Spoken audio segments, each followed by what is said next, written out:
Hello Chosen Ones! In this video I'm going to show you how to farm Tear of UUNs in Witchspire.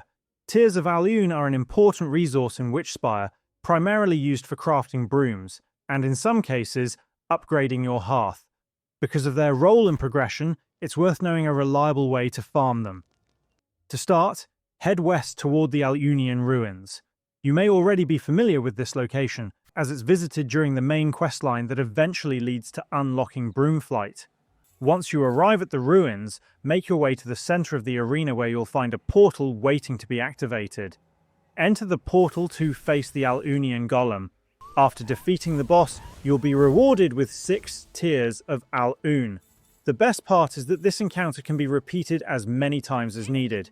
Simply use the portal to leave the arena, then enter it again to respawn the golem and start another fight.